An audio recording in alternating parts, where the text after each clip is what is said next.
This Focus ST170 is deep into a full rebuild. The rear is done and now we're tackling the front, but we've hit a major problem.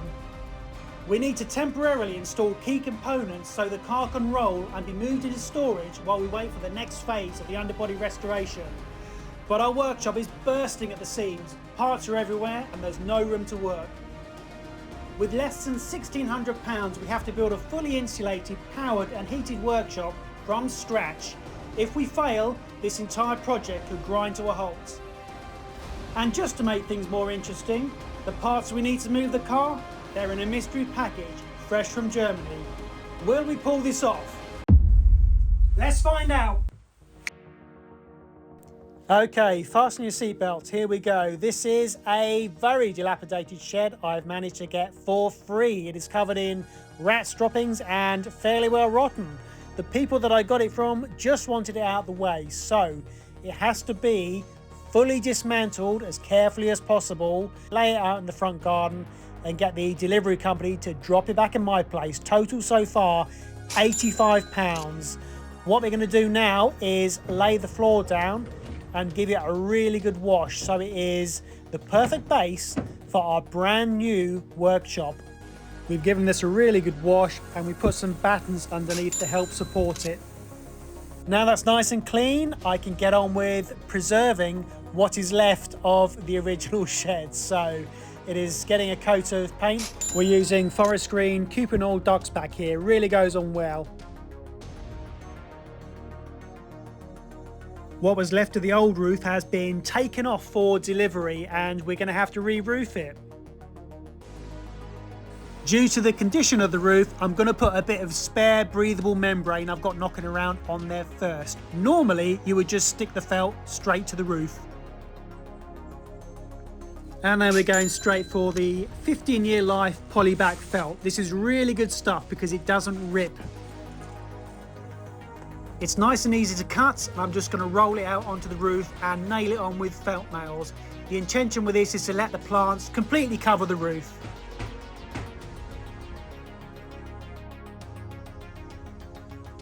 I'm going to take the opportunity while the shed is completely empty to add wood preservative to everything. So this will freshen it up and it will hopefully ensure the shed will last for at least a few more years. This is our power cable, fortunately directly outside the shed. I'm just checking the tester is working, isolating the power. Then we're going to dismantle the socket and bring the wire inside to supply our sockets and our lights. And for the outside lights, I'm installing a daylight sensor. And then the rest of the circuit. So we have a ring main and 2 internal lighting circuits and 1 external lighting circuit.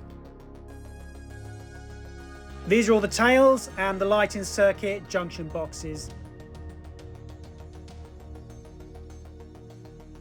This is the delivery of Celotex that has just turned up. So I'm going to cut this down to size, spray adhesive to the back of it and insulate the walls and the ceiling of this shed. The floor in here is okay, but we need to strengthen it because we're going to be standing an engine stand on it. I'm using OSB 3 boards here for extra strength. The edges get scribed in so we don't have any gap and the whole job looks really neat.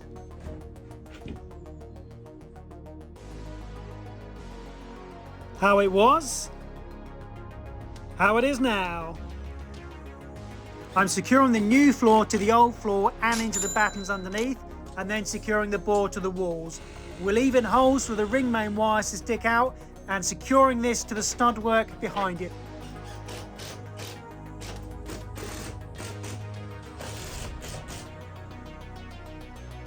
One side done, let's get the switch on. 2 switches for the inside lights and a fuse for the daylight sensor outside lights. I've insulated the doors with Celotex as we lose lots of heat through those. I'm also going to board out the ceiling. And here it is, the other side is done, with our roof battens for support as well. Now it is time to install the rest of the electrics.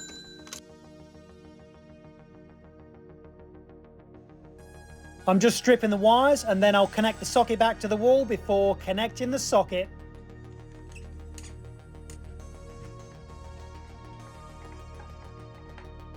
Then we've got the little ambient light to connect. So this is a much lower powered light for when we don't have the main strip lights on. And of course we have the switched fuse spur for the frost protection heater. Now we're going for the main strip lights. So these are two nice quality lights with a really nice color temperature, suitable for filming. Okay, turn the power on. Let's see what happens. Hey, really nice lights. Yeah, lovely. No pops or anything, no bangs. Yeah, we're straight in there. I'm just going around putting the tester into each of the sockets to make sure I've connected them the right way, and it would appear we're all good. Now it's time to lay the floor. I've just had it delivered in this big roll here, so the first thing I need to do is make sure this floor is really clean. We don't want any lumps or bumps trapped underneath this. So this is coin rubber matting. It comes in big rolls like this of various sizes. You just roll it out and it's really easy to clean and suitable for applications like this.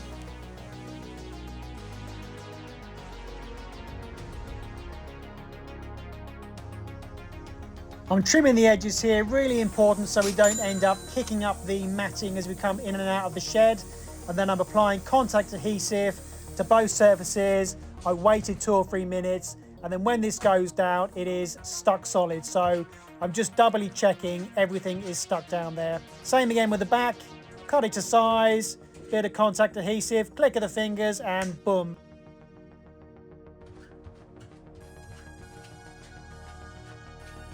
This is the final strip of flooring going down. I've managed to find this floor in a narrower width so as to minimize waste, and also the join is at this side because we're going to be covering it with these shelves. Just attaching them to the wall, and then we're straight in there with the engine stand. But before we can get the engine on the engine stand, we need to remove the clutch. So this is a dual mass clutch. It is absolutely ronnied, although I have seen worse. Just having a look at it, we need to take all of this off, and then we can attach it to our engine stand mounts. So this engine is the last piece to go into this newly built workshop. We're going to go around with it, see it in its engine stand, and have a look at the finished workshop.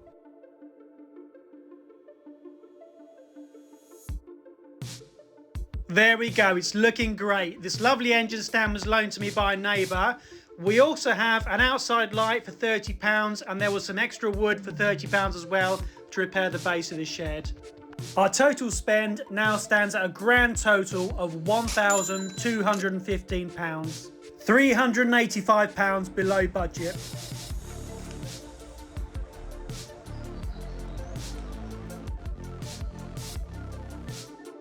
So there it is, we now have a workshop to work in to rebuild this engine. But first we have to do some other quite major reassembly to the front of the car in order to move it into storage. Let's get to it. So we are quite well dismantled here, and it is now necessary to get this car rolling so we can put it into a garage while it awaits further underbody restoration. We've got to put the front subframe back on, the steering rack, all the nuts and bolts, anti-roll bar, all of the subframe bolts, the hubs, and we're going to be needing the contents of a mystery package direct from Germany. Let's get this done.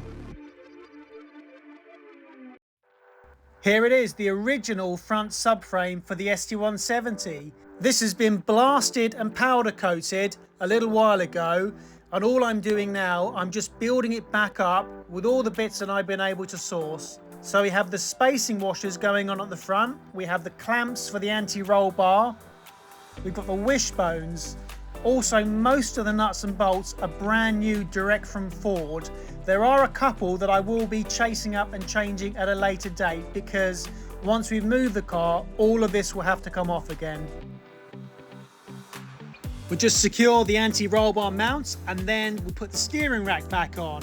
This is only temporary to move the car because I will be having my original steering rack fully refurbished.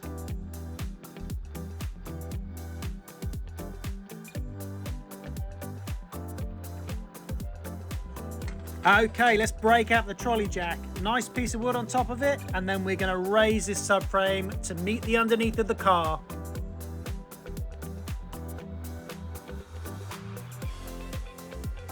I'm getting the brand new subframe bolts in now. We're going to secure this, check everything's in the proper place, and then very gently lower the jack.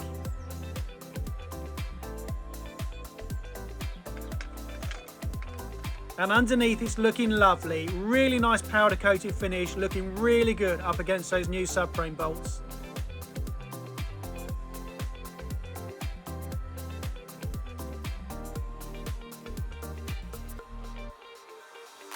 Front subframe back on and it's looking great, but in order to get this on its wheels, we need to go and get the mystery package.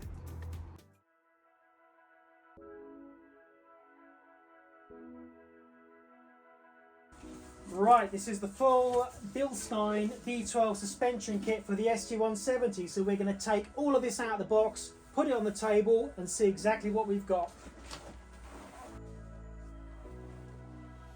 Okay, this has taken nearly a month and a half to arrive. The UK supplier actually ran out and they had to order this in directly from Germany.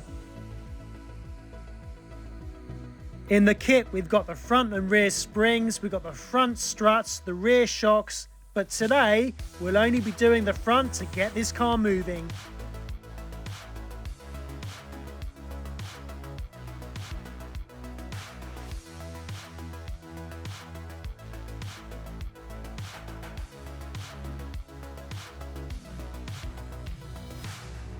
Right, now for my least favourite job. We have to compress the front coil spring in order to build up the strut assembly. I'm being very careful with this, winding each side in evenly. If something comes loose, that spring can cause a lot of injury. We're getting the top nut done up here. There is a special tool for that. Of course, I don't have it, but we have managed to struggle it in. Just releasing the clamps. And there we go, that's the front strut, looking good.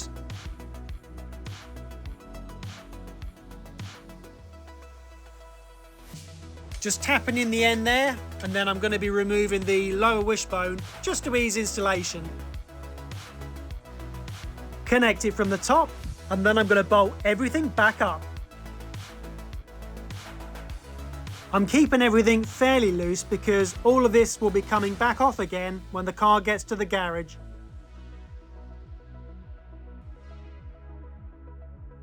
And there we go, first one fitted.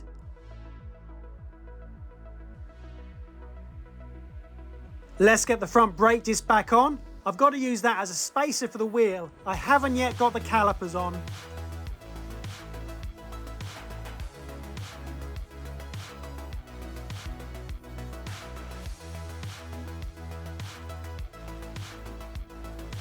Let's get the other side on.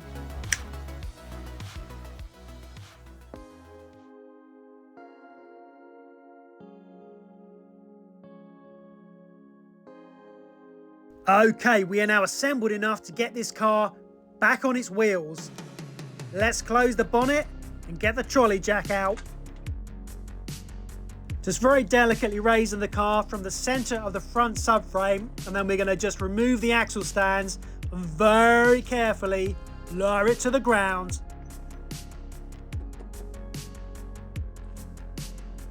I need to reinstall the front bumper reinforcement because this car will be towed onto a truck, and I need to reinstall the tow hook. And here it is, all four wheels on the ground and ready for the off. I have jacked up the back and freed off the rear brakes, so it's rolling freely now and ready to be delivered to my garage.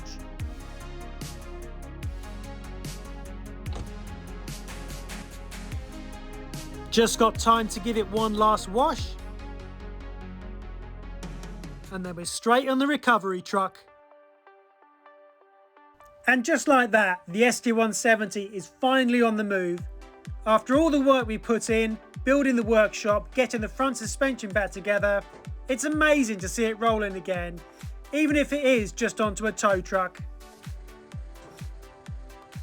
This is a huge step in the restoration. With the car now safely in storage, we can finally focus on what comes next.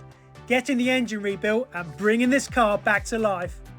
If you've enjoyed watching the build so far, please make sure to hit that like button. It really helps get the video out to more people. And if you haven't already, subscribe to the channel so you don't miss what's coming next. There's a lot more to do, and trust me, you won't want to miss the next steps in bringing this ST170 back to life. I'm also over on the second YouTube channel, ST170 One Restoration, in between videos.